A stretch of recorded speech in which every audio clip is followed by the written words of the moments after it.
नमस्कार मंडळी, श्री स्वामी समर्थ. सध्या पवित्र श्रावण महिना सुरू आहे आणि उद्या 17 ऑगस्टला पहिला श्रावण सोमवार आलेला आहे. श्रावण महिन्यामध्ये येणाऱ्या सोमवारचं विशेष महत्त्व आहे. या दिवशी व्रत करून भक्तिभावाने महादेवाची पूजा केली जाते.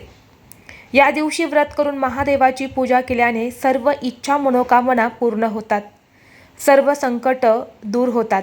सोमवारी साक्षात महादेव आपल्या भक्तांना आशीर्वाद देण्यासाठी पृथ्वीवरती आलेले असतात आणि म्हणून वातावरणात सकारात्मक लहरी या खूप जास्त प्रमाणामध्ये सक्रिय असतात आणि म्हणून या दिवशी व्रतासोबतच काही प्रभावी उपायसुद्धा केले जातात.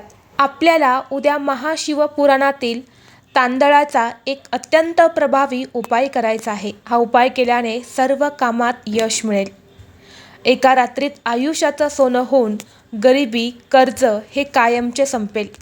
तुमच्या मनातील कितीही कठीणातील कठीण इच्छा ही फक्त 3 दिवसात पूर्ण होईल. तर हा 11 तांदळाचा उपाय कसा करायचा आहे, कोणत्या वेळेत करायचा आहे, याबद्दलची संपूर्ण माहिती एका मोठ्या व्हिडिओद्वारे मी तुमच्यासोबत शेअर केलेली आहे. तो व्हिडिओ पाहण्यासाठी या व्हिडिओच्या खाली जो छोटा त्रिकोण दिसत आहे त्या त्रिकोणावरती क्लिक करा, म्हणजे योग्य ती माहिती तुमच्यापर्यंत येईल. धन्यवाद.